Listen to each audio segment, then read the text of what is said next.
मुझे इस कैबिनेट के बाद नहीं लगता है कि विरोधियों के पास कोई भी ऐसा मौका आएगा जिसको लेके वो चुनाव में जाएंगे।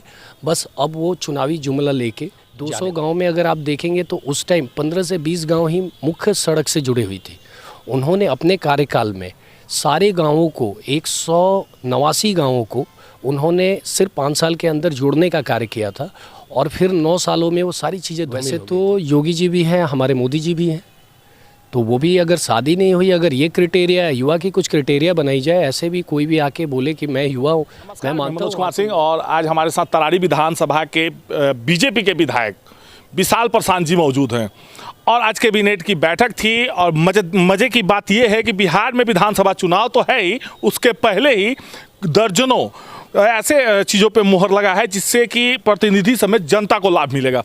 क्या क्या लाभ दे रहे हैं सीएम साहब चुनाव के पहले?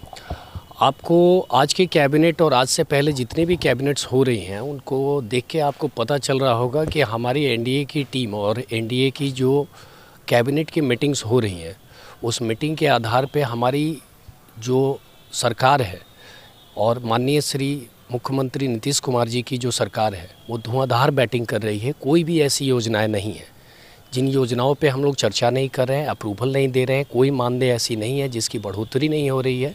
और मुझे इस कैबिनेट के बाद नहीं लगता है कि विरोधियों के पास कोई भी ऐसा मौका आएगा जिसको लेके वो चुनाव में जाएंगे।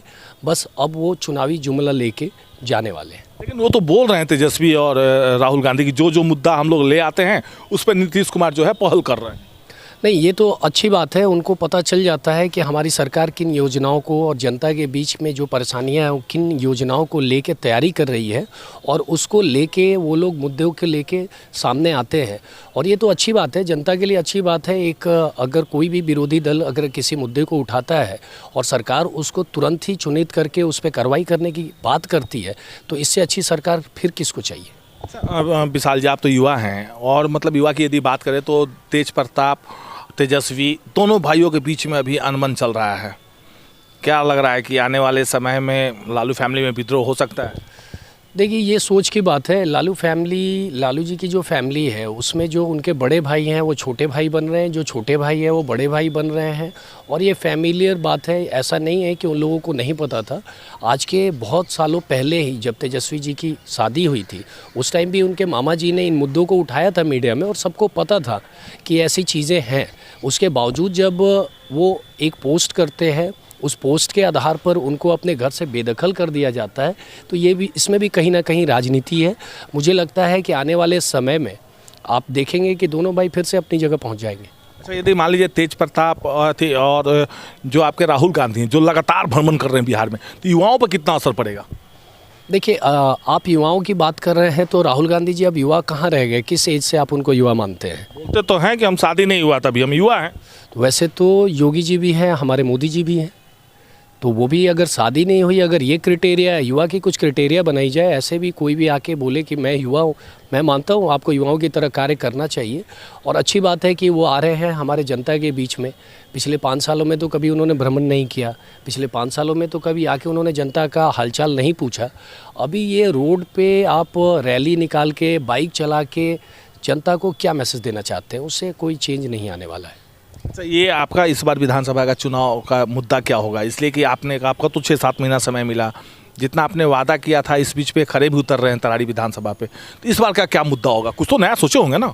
जी, हमने बिल्कुल पहले से ही हमारा प्लान तैयार था कि हम तरारी को लेके, जो हमारी तरारी काफ़ी पीछे जा रही थी, उसको लेके काफ़ी सारे मुद्दों पे हम लोग लेके आए थे सरकार के बीच में। और नो डाउट सरकार से जितना हमने मांगा उससे ज़्यादा मिलता चला गया और अभी भी मिल रहा है। आज भी मैं यहाँ पटना में कैबिनेट की मीटिंग की वजह से यहाँ मौजूद था, माननीय मंत्री लोग मौजूद थे।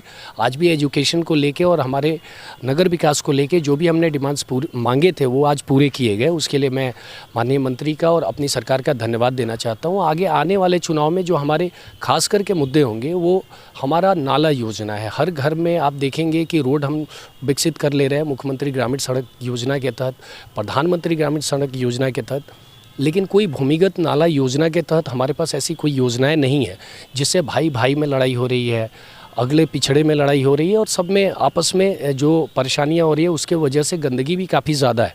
लेकिन ये एक प्रोजेक्ट ऐसा प्रोजेक्ट है जो भारत में आने वाले जितने भी गांव हैं सबकी दिशा को बदलेगा, दशा को बदलेगा।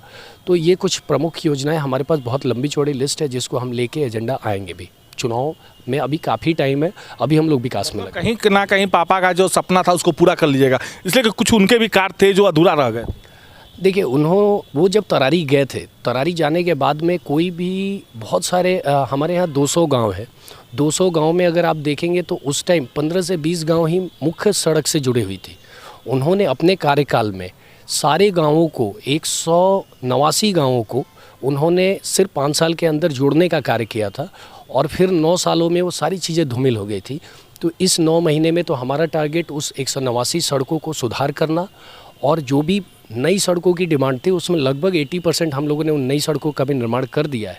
बाकी उनकी जो अभी चाहत है तरारी के प्रति, उसकी एक ये पहली कदम है।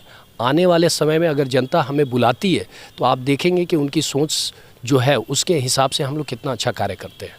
जी, ये थे विशाल प्रशांत, हालांकि युवा हैं और पहली बार विधानसभा चुनाव भी जीते तरारी से। माले के विधायक और या कहें सुदामा प्रसाद की जगह पे वहाँ पे गए और माले को बहुत बड़ी हार देने के बाद वहाँ से निकले थे। बीजेपी का तीसरा सीट था भोजपुर में और ये जीत कर आए, और उसके बाद जो सपना था पिताजी का वो भी पूरा करने में लगे हैं और नए वादे के साथ फिर इस बार विधानसभा चुनाव में देखे जाएंगे। सहयोगी अमित के साथ मनोज कुमार सिंह, पटना।